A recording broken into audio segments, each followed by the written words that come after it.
Rancangan Santapan Jiwa My Quran Time ini dibawakan oleh MFDM Group of Companies, 3Q Equestrian dan Fraser Valley Kuala Kubu Baru.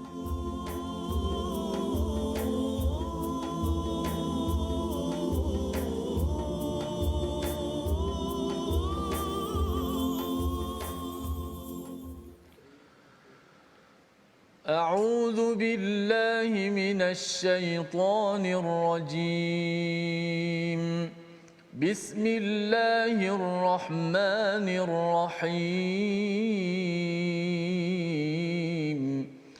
الحمد لله رب العالمين الرحمن الرحيم مالك يوم الدين إياك نعبد وإياك نستعين اهدنا الصراط المستقيم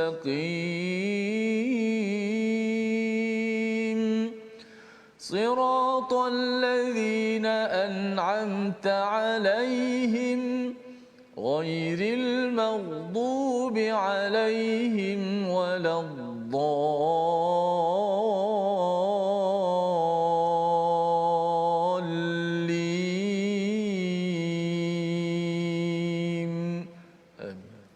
Assalamualaikum warahmatullahi wabarakatuh. Alhamdulillah wassalatu wassalamu ala Rasulillah wa ala alihi wa man wala syada la ilaha illallah syadana Muhammadan abduhu wa rasuluhu. Allahumma salli ala sayidina Muhammad wa ala alihi wa sahbihi ajma'in. Amma ba'du. Apa khabar tuan-tuan dan puan yang dirahmati Allah sekalian? Kita bertemu dalam My Quran Time baca faham amal pada hari ini.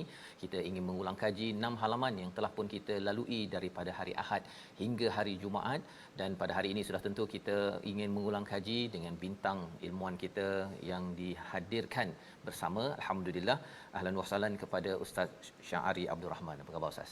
Sihat, alhamdulillah. Ahlan Ustaz ya, terima kasih Ustaz. Alhamdulillah ya, terima kasih Ustaz Syahari bersama kita pada hari ini, dan sudah tentunya kita juga bersama Ustaz Tirmizi Ali. Apa khabar Ustaz? Baik, alhamdulillah. Alhamdulillah ya, kita hari ini boleh berborak, bertanya soalan macam-macam kisah Nabi Musa alaihi salam yang diletakkan ataupun disampaikan kepada kita dalam surah Al-Qasas. Bagaimana yang kita sudah pun lihat bahawa ini adalah musim ketiga ya. Kalau musim kedua itu mungkin pada surah Asy-Syu'ara, musim pertama pada surah Taha, awalnya pengenalan tentang Nabi Musa, perjuangan mendidik kaumnya itu pada surah Al-Baqarah, dan ianya bertebaran di seluruh Al-Quran seperti bintang-bintang di langit untuk sama-sama kita mengambil cahaya demi cahaya memulakan tahun 2022 kita pada tahun ini insya-Allah. Mari sama-sama kita mulakan dengan doa ringkas kita. Subhanakala ilma lana illa ma 'allamtana innaka antal alimul hakim. Rabbi zidni ilma. Moga-moga Allah menambahkan kebaikan ya, keberkatan pada hidup tuan-tuan kita semua dengan ilmu yang kita akan sama-sama kita hadirkan ataupun kita peroleh pada hari ini.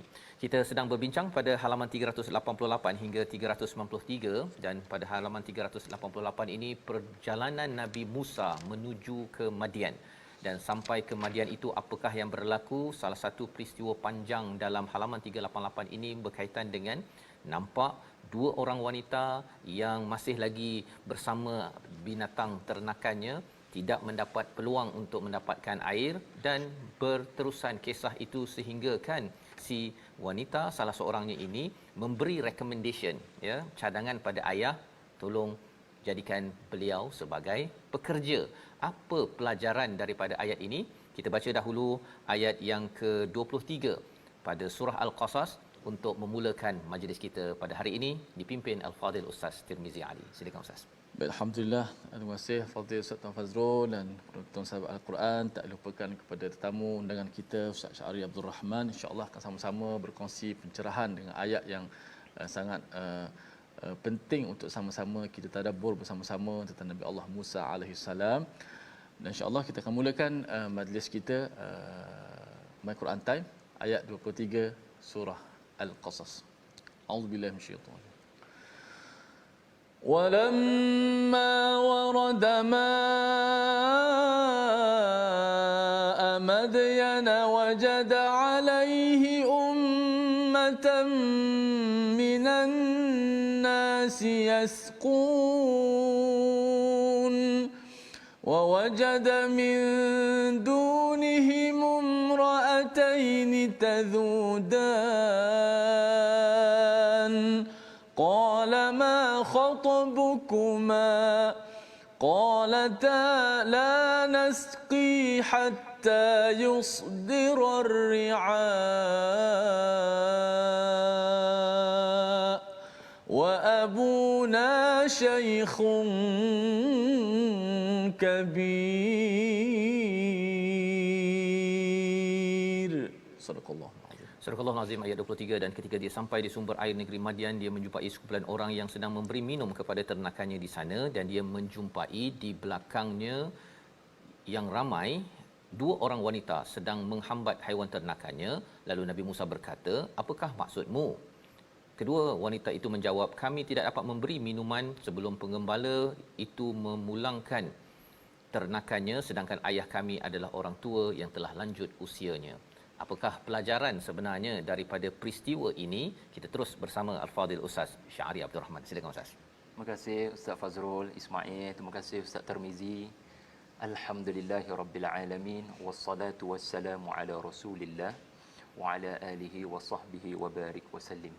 Seluruh para penonton My Quran Time yang dipilih Allah untuk bersama dalam Suratul Qasas pada hari ini, ayat yang dialunkan, yang dibacakan oleh Ustaz Tirmizi tadi sangat kena pada masanya membuka tirai tahun 2022. Semua kita mempunyai azam untuk melakukan itu dan ini. Tetapi jadilah manusia yang sentiasa berfikir untuk memberi manfaat pada orang lain.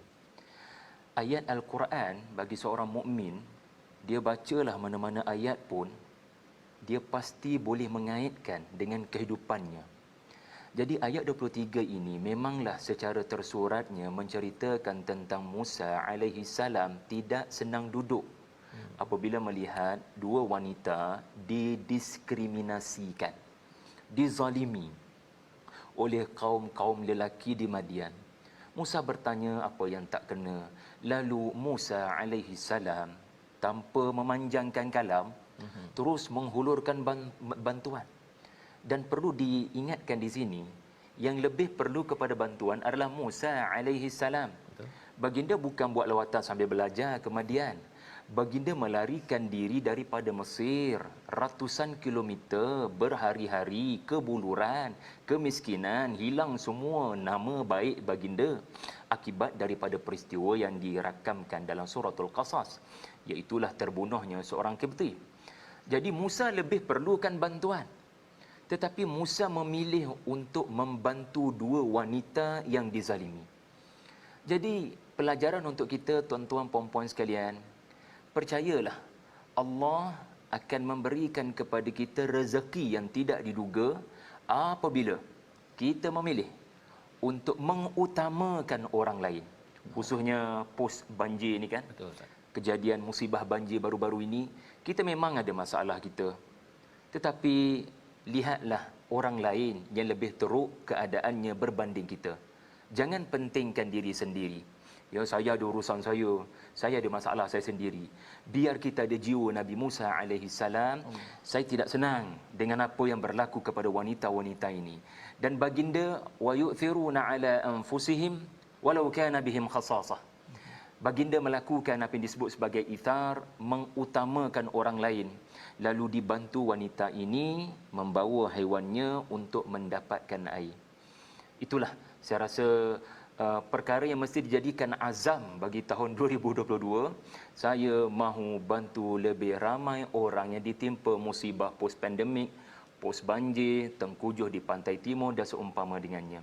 Dan jangan lupa Rasulullah sallallahu alaihi wasallam bersabda, Allah sentiasa membantu hamba-hambanya apabila hamba-hambanya sentiasa membantu sesama hamba-hamba Allah.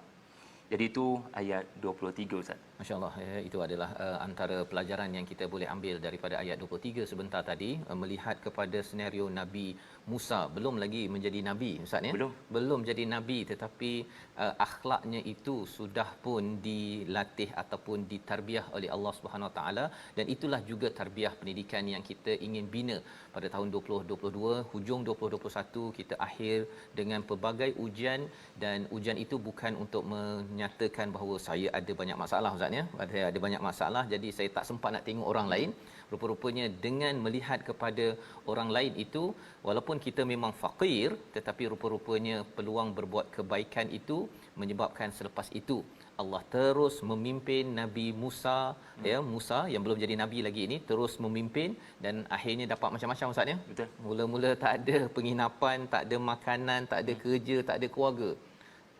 Asbab dengan menolong mengutamakan perkara ini, berlakulah selepas itu dapat kerja, dapat makan, dapat pelindungan, siap dapat keluarga lagi tu. Masya-Allah ya. Jadi ini perjalanan Nabi Musa, dan kita teruskan pada halaman 389.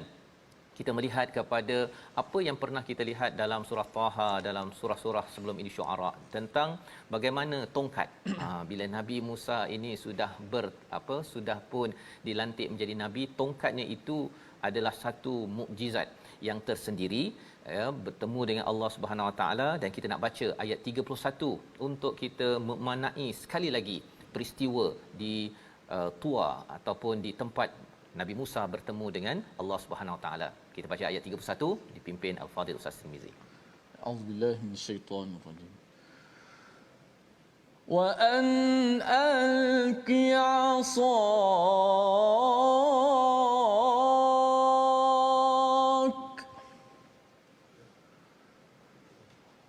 falamma ra'aha tahtazzu ka'annaha jannu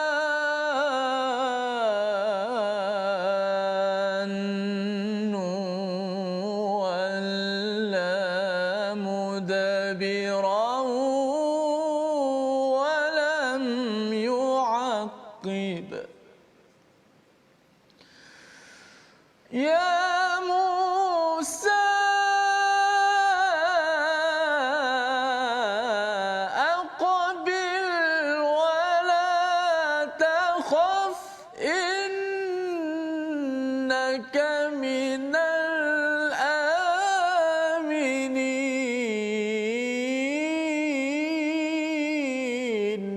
Sadaqallahul azim. Surah Al-Azim ayat 31 daripada surah Al-Qasas, lemparkanlah tongkatmu. Maka ketika Nabi Musa melihatnya bergerak-gerak seakan seekor ular yang liar, dia lari berbalik ke belakang tanpa menoleh. Allah Subhanahu Wa Taala berfirman, wahai Musa, kemarilah dan jangan takut, sesungguhnya engkau termasuk orang-orang yang selamat. Inilah peristiwa yang berlaku pada Nabi Musa dalam perjalanan daripada Madian kembali ke Mesir, dan pada waktu ini bersama tongkatnya Allah menyatakan jangan takut, ya. Di dalam ayat ini ada perkataan janun itu Ustaz ya, tapi di tempat lain bila tongkat ini bertukar menjadi ular ada thu'ban ya. Kalau boleh Ustaz menceritakan apa beza peristiwa ini, dia macam berulang ya, tetapi kita yakin bahawa dalam Quran ini tidak ada pengulangan, ia adalah mesej ayat yang penting kita ambil perhatian. Silakan Ustaz. Betul Ustaz Fazrul, subhanallah, kita menyangka pengulangan, maknanya tak habis-habis lagi ke cerita baling tongkat ni. Daripada Asy-Syu'ara, daripada Taha, sekarang dalam Al-Qasas. Tuan-puan sekalian, kalaupun kita nak kata pengulangan, ia tetap mengandungi pengajaran. Maksudnya apa? Allah menyebut kali kedua, kali ketiga, Musa dilatih oleh Allah sebelum membaling tongkat di hadapan Firaun. Dia perlu belajar baling tongkat dahulu di hadapan dirinya sendiri, supaya ada keyakinan. Kat situ pun ada pengajaran. Allah Subhanahu Wa Taala bila dia mahu kita berjihad berhadapan dengan tirani rejim kafir Firaun, dia tidak terus mahu kita ke medan tempur bercakap dengan Firaun tanpa latihan. So latih dulu di lembah Tua. Ya, orang kata rehearsal. Rehearsal. Rehearsal. Nak datang sini pun nak bercakap, dia pun kena rehearsal juga kan. Sebab dia membina keyakinan, practice make perfect kan. Jadi bila kita ada keyakinan dengan latihan, insya-Allah di medan sebenar kita tidak akan mengalami ketakutan. Dan tuan-tuan, Islam begitu. Sebelum Allah Taala nak perintahkan kita berjuang, berjihad, menghapuskan kezaliman, kefiraunan zaman berzaman, menegakkan keadilan, perasankan ada latihan-latihan yang Allah berikan kepada umat ini yang bernama rukun Islam. Solat. Solat ini ada maqasidnya. Zakat ada matlamatnya. Puasa ada matlamatnya. Semua rukun-rukun Islam ni adalah latihan untuk capai satu matlamat yang lebih besar. Supaya masyarakat tiada kezaliman dan hanya berlaku keadilan. Itu hikmah pengulangan kalau kita berfikir. Jadi kadang-kadang Allah ulang sebab kita tak berfikir. Allah ulang sekali lagi. Kau faham tak? You didn't get the point. Tetapi kalau kita nak lihat persoalan Ustaz Fazrul tadi, keunikan perbezaan. Ini jarang ditemui, melainkan para ulama yang mengkaji dan saya hanya menumpang ilmu mereka. Dalam surah Al-Qasas, temanya adalah naratif kisah Nabi Musa yang bangsa Arab tidak tahu, Ustaz. Macam mana Muhammad boleh tahu sallallahu alaihi wasallam? Ahlul kitab pun tercengang. Details diari perjuangan Nabi Musa. Sebagai contoh, dalam Al-Quran tidak ada cerita Nabi Musa lepas baling tongkat lari. Takut. Alamak, apa benda berlaku dekat tongkat saya? Tetapi dalam surah Al-Qasas sahaja, wala mudbiran walam yu'aqib. Baginda melarikan diri ketakutan. Kenapa perlu plot ini? Kerana untuk membuktikan kepada Quraisy dan kepada Ahlul Kitab bagaimana Muhammad tahu sedangkan beliau buta huruf dan tidak pernah belajar apa-apa tentang Musa di Makkah. Contoh yang kedua dalam Al-Qasas, innaka minal aminin. Allah sebut kepada Musa, Musa, kau akan selamat semasa pegang ular tu balik dan engkau akan tetap selamat di hadapan ular yang lebih besar, Firaun. Kau akan selamat, jangan risau. Jadi ini adalah satu bentuk fakta yang tidak disebut di dalam Al-Quran melainkan dalam Al-Qasas untuk menunjukkan Musa akan selamat. Sebab hanya dalam Al-Qasas sahaja diari Nabi Musa yang membabitkan polis Firaun dipaparkan. Beliau diburu, the most wanted person di Mesir akibat daripada peristiwa bunuh. So jaminan keamanan itu penting di penghujung ayat 31 tadi. Tetapi dalam Taha, menariknya temanya bukan naratif penceritaan Nabi Musa. Temanya adalah calm down, bertenang Musa, sebab nak tenangkan Rasulullah sallallahu alaihi wasallam. Bertenang wahai Rasulullah. Jadi bila bertenang ni, benda yang tak ada dalam Al-Qasas ada dalam surah Taha. Contoh, dalam surah Taha, Allah tanya dulu, apa dekat tangan kamu tu? Ini tak ada dalam Al-Qasas. Ini tak ada dalam Al-Quran. Hanya ada dalam surah Taha. Apa pada tangan kananmu? Kenapa? Sebab bayangkan tongkat ni senjata keselamatan kita di tempat yang gelap gelita lembah tua. Apa-apa jadi, tongkat ni lah. Jadi tiba-tiba nak kena baling. Alamak, mesti ada alamak. Nak baling tongkat tiba-tiba. Jadi tema Taha adalah, okey, sebelum kau baling, aku akan tenangkan kau dulu dengan ice breaking sikit, iaitulah cuba cerita sikit apa pengalaman dengan tongkat tu. Jadi bila kita boleh bercerita, kan seronok. Jadi adanya objektif ketenangan. Kesimpulan, tema setiap surah mencorak uslub penceritaan di dalam Al-Quran. Jadi tidak ada pengulangan sebenarnya. Sentiasa ada makna yang baru. Masya-Allah, itu adalah bagaimana perbezaan di antara surah Taha, surah Asy-Syu'ara dan juga surah Al-Qasas. Ceritanya pasal tongkat ya, yang surah Taha kerana aspek kebahagiaan, ketenangan, maka tanya dulu Ustaz ya. Bagi cerita-cerita dulu, borak-borak. Memang dalam mangsa yang terkesan dengan banjir Ustaz ya. Salah satu approach pendekatan yang baik bagi mereka ini, bila ada baru ni Ustaz Hanafi dia pergi jumpa kumpulan itu, borak-borak. Bukan ceramah dia borak-borak ni apa yang berlaku. Oh kat situ ni panjang borak. Lepas itu mereka merasakan tenang rasanya, walaupun rumah masih lagi berbau macam-macam, tak lagi kembali sofa ataupun peti ais yang sudah pun terhumban di mana-mana dalam hujan banjir. Jadi pendekatan surah Taha berbeza Ustaz ya dengan surah Qasas ini. Bila berkaitan dengan babak-babak dikejar itu amat detail, maka dijelaskan kalau Nabi Shu'aib itu menjelaskan kamu selamat daripada orang zalim kan. Beberapa kali dinyatakan tentang keamanan itu sendiri. Jadi ini adalah pelajaran untuk kita sama-sama melihat bahawa kalau tadi jangan takut, tapi di sini aman walaupun ada masalah yang berlaku Ustaz ya.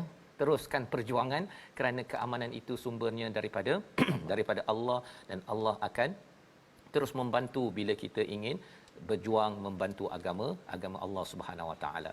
Kita bergerak kepada halaman yang ke-390 ya. Kita ingin lihat kepada ayat 40 bagaimana bila mereka dikejar, ataupun kita bercakap tentang tentera-tentera Firaun ini. Pada ayat 40 dinyatakan sesuatu yang berlaku kepada penzalim ini. Kita baca bersama dipimpin Al-Fadhil Ustaz Tirmizi. A'udzubillahi minasyaitonir rajim. Bismillahirrahmanirrahim. فأخذناه وجنوده فنبذناهم في اليم فانظر كيف كان عاقبة الظالمين. Sadaqallah. Surah Al-Azim, maka kami siksa dia Firaun dan bala tenteranya, lalu kami lemparkan mereka ke dalam laut. Maka perhatikanlah bagaimana kesudahan orang yang zalim. Dalam ayat ini bercerita tentang apakah ya perjuangan Nabi sallallahu alaihi wasallam ataupun Nabi Musa ya. Nabi Musa bila bertemu dengan Firaun, bertemu dengan tentera-tenteranya, dan di sini digunakan perkataan al-yam ya, merujuk kepada terjemahan letak lautan.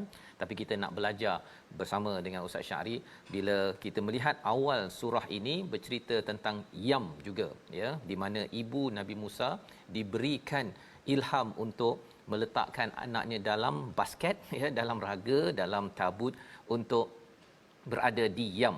Yam di sana selamat, Yam di sini tak berapa selamat ya. Jadi apakah rahsia kita ini meredah 2022 ya, badai 2021 dengan banjir? Ada tempat sungai yang selamat, ada tempat sungai yang tak selamat. Kehidupan 2022 macam mana nak selamat tak selamat? Kita akan rungkai jawapannya selepas kita berehat sebentar. My Quran Time, baca faham amal insya-Allah.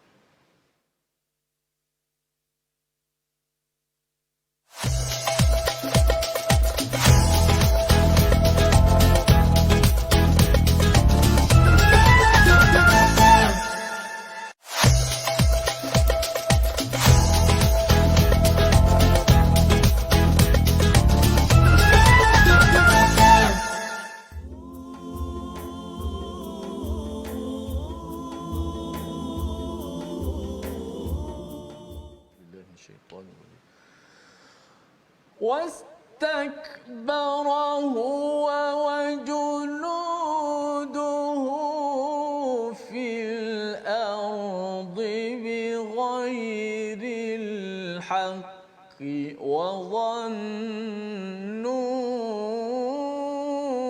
أنهم إلينا لا يرجعون.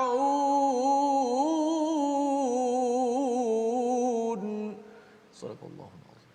Kembali kita dalam My Quran Time, baca faham amal kita pada hari ini untuk kita mengulang kaji halaman 388 hingga 393, dan sudah pun kita melihat beberapa muka surat dan kita berada pada halaman 390 melihat kepada bagaimana sombongnya Firaun dan juga tentera-tenteranya di bumi tanpa kebenaran.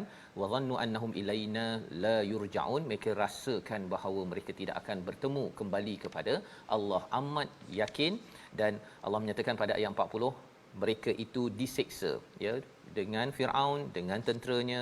Fanabadnahum, lalu kami menenggelamkan mereka fil yam, pada lautan. Dalam ayat 39 40 ini Ustaz Syahri ya, perkataan Firaun dan wajunuduhu itu berulang.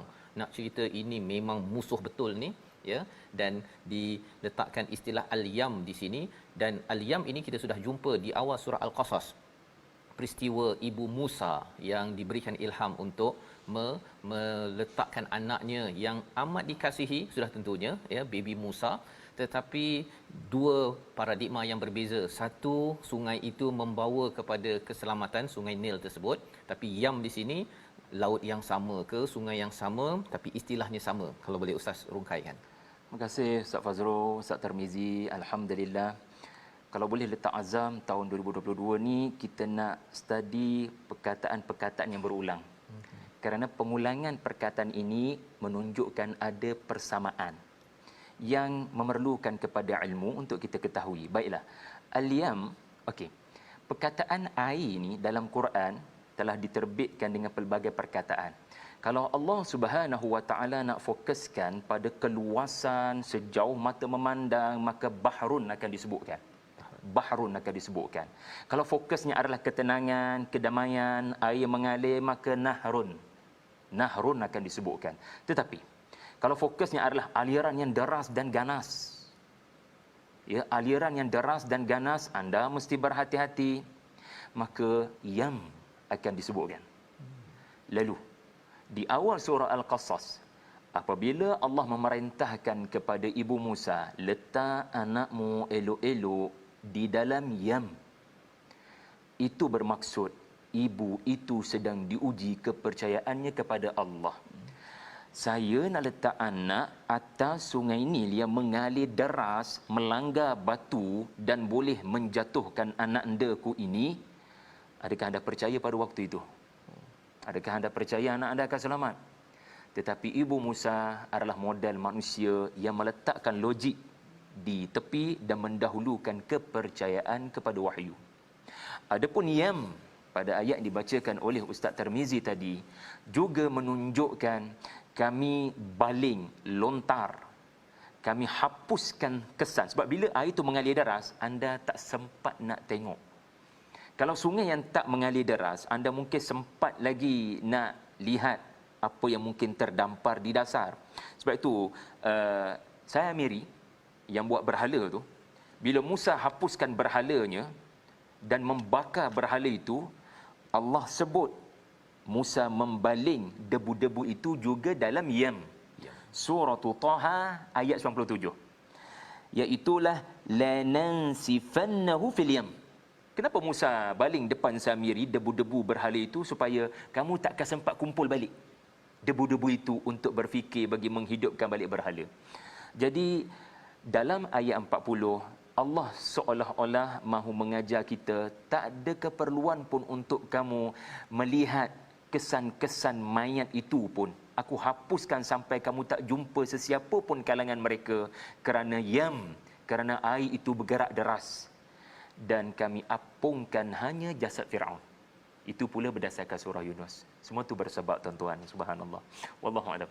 Baik, itu adalah satu penerangan tentang al-yam Ustaz ya, berulang untuk kita memahami tentang derasnya itu menguji kepada ibu Nabi Musa. Ya, memang ujianlah Ustaz ya. Dia kita berada di tempat kita Yam jugalah baru-baru ini di Shah Alam ya, bila Hulu Yam ya, dan Yam di mana apabila kenderaan dialirkan laju ya, tiba-tiba kat rumah saya tu naik air ya, alhamdulillah dia tak sempat masuk ke rumah, tetapi ramai banyak rumah-rumah yang digenangi sampai 7 kaki air ya. Pada waktu itu yang dibawanya itu macam-macam ya, dan ada juga yang dibawa itu adalah insan, nyawa yang akhirnya terkorban bila tidak dapat menyelamatkan diri, dan itu amat memeritkan bagi keluarga. Kita doakan kepada tuan-tuan yang mungkin ada ahli keluarga yang terkesan dengan banjir pada tahun 2021 baru ini, agar diberikan ganjaran yang baik dan digantikan dengan yang lebih baik. Dan yang pastinya perasaan itu pada ibu Nabi Musa, dan itu jugalah yang berlaku kepada tentera, kepada Firaun dan juga tentera-tenteranya, untuk kita memahami bahawa ujian adalah ujian, ada juga yang menjadi azab sebenarnya Ustaz ya. Satu betul, ujian kepada ibu Nabi Musa, satu lagi adalah azab. Yang penting apa? Kita tahu apa-apa sahaja yang datang, kalau kita makin dekat diri pada Allah, harapnya itulah ujian yang menaikkan maqam kita di sisi Allah Subhanahu Wa Taala. Kita melihat kepada halaman 391, satu kesimpulan panjang daripada Allah Subhanahu Wa Taala. Kita baca daripada ayat 44 dahulu untuk kita memahami mengapa penting sangat kisah Nabi Musa di dalam Al-Quran, terutama yang ditekankan dalam surah Al-Qasas. Bersama Ustaz Tirmizi. A'udzubillahi minasyaitanir rajim. وما كنت بجانب الغربي إذ قضينا إلى موسى الأمر وما كنت من الشاهدين.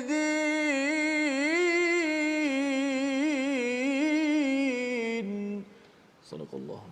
Dan engkau Muhammad tidak berada di sebelah barat lembah suci tua ketika kami menyampaikan perintah kepada Nabi Musa, dan engkau tidak pula termasuk orang-orang yang menyaksikan kejadian itu.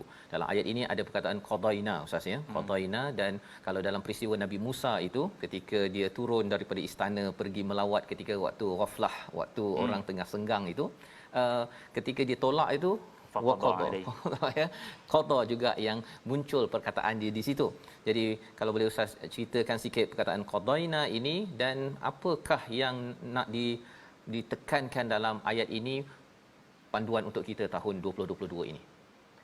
Subhanallah, terima kasih Ustaz Fazrul, Ustaz Tirmizi. Ini merupakan penutup komentar daripada Allah Subhanahu Wa Taala sendiri tentang diari perjuangan Nabi Musa. Ada 3 kali wama kunta. Ya, wama kunta yang pertama, Rasulullah, kau tidak berada ketika qadaina, kami memerintahkan Musa untuk menjadi rasul menuju Firaun. Itu ya wama kunta yang pertama. Wama kunta yang kedua adalah Rasulullah, kau tidak bersama dengan ahli penduduk Madian yang tahu cerita Nabi Musa. Kau tak pernah duduk di Madian. Sepanjang Musa duduk 10 tahun di Madian, dan generasi selepas itu pun kau tidak pernah mendengar cerita apa-apa tentang Musa daripada penduduk Madian. Kerana yang paling tahu cerita Musa dari bangsa Arab adalah penduduk Madian pada waktu itu. Wama kunta yang ketiga adalah merujuk kepada, seperti sama dengan wama kunta yang pertama, tetapi merujuk kepada nadaina. Nadaina iaitulah semasa kami berkata-kata dengan Musa, menenangkan beliau, bertanya tentang tongkat dan tangan beliau. Jadi 3 wama kunta ini mempunyai 2 faedah. Faedah yang pertama, Allah Subhanahu Wa Taala nak menegaskan Rasulullah tiada pengetahuan apa-apa tentang Musa kerana baginda tidak berada di lokasi Musa menerima kerasulan. Rasulullah tidak pernah mendengar cerita Nabi Musa daripada sesiapa. Dan Rasulullah bukan berasal daripada Madian. Bahkan Rasulullah bukan penduduk Yathrib yang mendengar daripada Ahlul Kitab. Maka penutup ini adalah menegaskan surah Al-Qasas adalah mukjizat daripada Allah Taala. Siapa yang beritahu Muhammad sallallahu alaihi wasallam tidak lain tidak bukan Allah Subhanahu Wa Taala. Bagi menunjukkan Al-Quran tiada campur tangan makhluk di dalamnya. Ia benar-benar wahyu daripada Allah. Dan yang kedua, faedah yang kedua adalah bila Allah Taala kata 3 kali, kau tak ada di situ sebenarnya. Kau tak ada di situ sebenarnya. Kau tak ada di situ sebenarnya. Maksudnya apa? Nabi seperti berada di situ semasa diberikan Allah kisah Nabi Musa. Rasulullah seperti dibawa pergi ke lokasi kejadian. Lalu Allah tutup, sebenarnya kau tak ada. Sebab apa? Hebat kisah Quran. Barang siapa membaca dan tadabbur, ia seperti anda dibawa ke lokasi kejadian. Kerana apa? Ia adalah kisah daripada Allah Ta'ala sendiri yang melihat, yang mengetahui peristiwa tersebut. Ini kehebatan kisah-kisah di dalam Al-Quran. Kerana yang menceritakannya adalah yang maha hidup, bukan makhluk seperti sejarawan yang sudah mati. Jadi penceritaannya boleh menyebabkan kita seperti berada di lokasi kejadian. Jadi adakah kita dapat situasi itu bila membaca kisah-kisah Al-Quran? Jadi sama-samalah kita baiki cara kita berinteraksi dengan kisah-kisah Al-Quran. Ya, wallahu alam. Baik, terima kasih ucapkan pada Ustaz Syahri ya, menjelaskan tadi tentang bagaimana semua perkara ini disampaikan Allah ya, nak menunjukkan pada Nabi Muhammad sallallahu alaihi wasallam bahawa kamu tidak berada di tempat itu, tidak berada di lokasi pada masa itu, tetapi bila sudah diberikan pencerahan ataupun cerita-cerita ini bukan sekadar dapat berada di tempat dan masa itu, tapi tazkirahnya, peringatannya pun sampai kepada Nabi Ustaz ya. Dia boleh menjadi sebagai satu pujukan perjuangan Nabi sallallahu alaihi wasallam, dan sudah tentunya dia ada kaitan juga dengan apa yang kita rasakan dalam hidup kita. Itu sebabnya kita nak baca ayat 51 tentang perkataan walaqad wassalna ya. Apa maksud wassalna bila sudah kesimpulan tadi wa ma kunta ya, wa ma kunta, Allah letakkan ayat 51 untuk kita betul-betul ambil peringatan. Silakan Ustaz Tirmizi. A'udzubillahi minasyaitanir rajim. Bismillahirrahmanirrahim. Walaqad wassalna lahumul qawla la'allahum yatadhakkarun.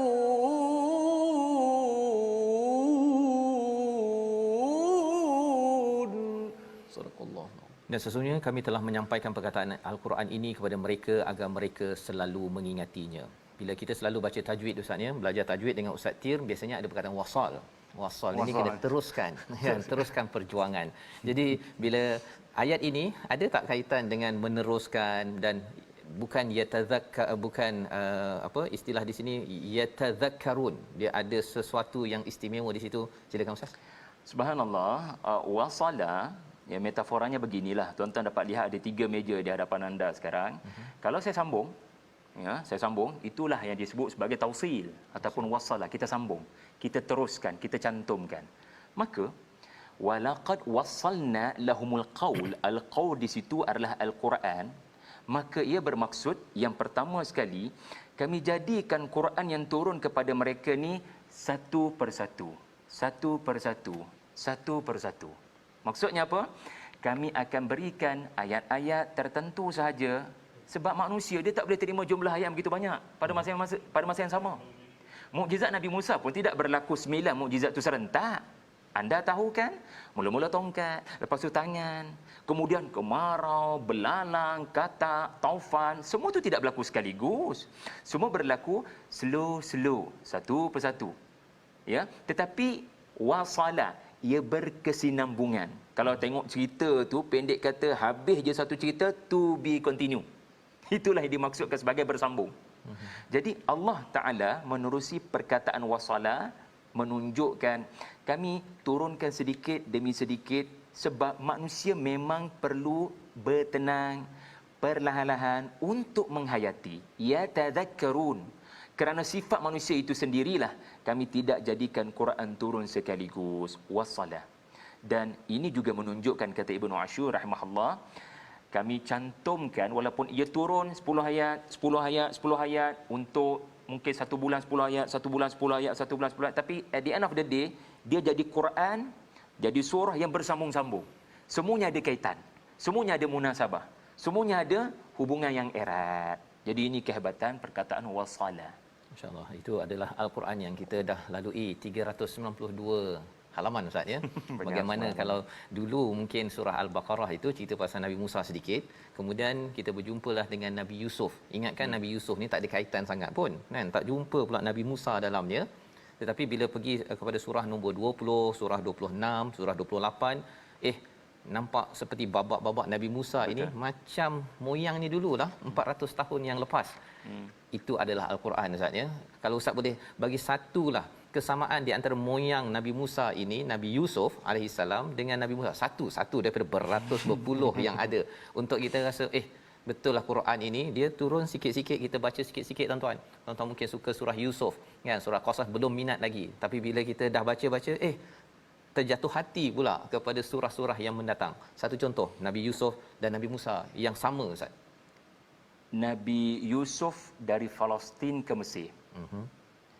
Perjuangan Nabi Yusuf. Perjuangan Nabi Musa daripada Mesir ke Palestin. Yusuf alaihi salam mengajar saya mengurus populariti, kedudukan, kekuasaan. Maka tarbiyah dilalui. Manakala Musa mengajar saya membuat keputusan tidak popular. Anda boleh kekal dalam istana Firaun. Anda merupakan anak kesayangan, harapan Firaun untuk menggalang ganti kedudukan. Tetapi Musa tidak boleh berkompromi dengan syirik dan kezaliman. Musa sanggup ke Madian dan sanggup bersusah payah mendidik Bani Israel. Satu keputusan yang tidak popular sebenarnya untuk stay dengan kaum anda dan mentarbiah mereka. Jadi sangat cantik kisah Yusuf dan Musa kalau kita boleh buat perbandingan. Itulah salah satu daripada ratusan. Dan itu Ustaz, bila pergi kepada Nabi Muhammad, satu keselarian daripada Nabi Yusuf, Nabi Musa kepada Nabi Muhammad ekstra pada hari ini untuk tuan-tuan yang berada di rumah. Rasulullah dengan kisah Nabi Yusuf, Nabi mendapat berita gembira. Kesudahan saya, kesudahan Nabi Yusuf, insya-Allah.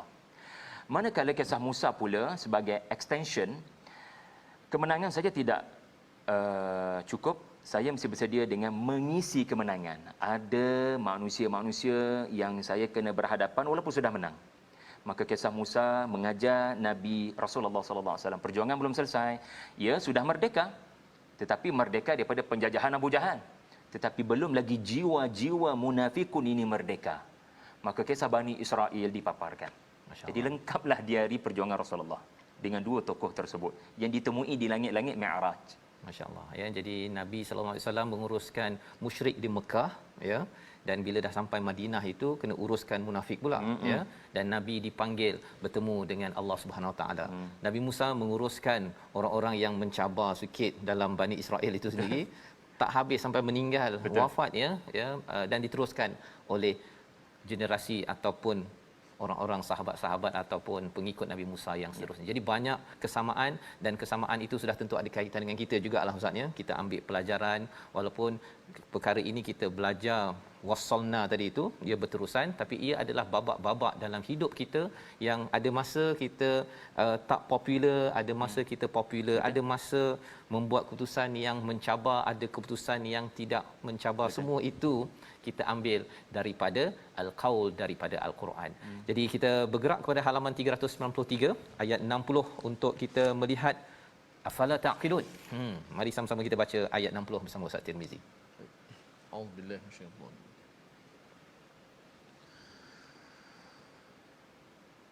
وما أوتيتم من شيء فمتاع الحياة الدنيا وزينتها وما عند الله خير وأبقى أفلا تعقلون.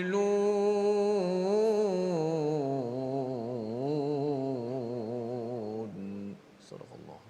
Dan apa jua kekayaan jabatan atau keturunan yang diberikan kepada kamu, maka itu adalah kesenangan hidup duniawi, sedangkan apa yang ada di sisi Allah adalah lebih baik dan lebih kekal. Tidakkah kamu mengerti? Ayat 60 daripada surah Al-Qasas. Kita ingin melihat apakah pelajaran yang berkaitan dengan tema surah ini. Ada kisah Nabi Musa yang panjang. Di hujung ayat 60 itu Allah menyatakan afala taqilun. Pastinya pelajaran ini kita boleh ambil daripada kisah Nabi Musa, kisah Nabi Muhammad sallallahu alaihi wasallam untuk kita memulakan 2022. Silakan Ustaz.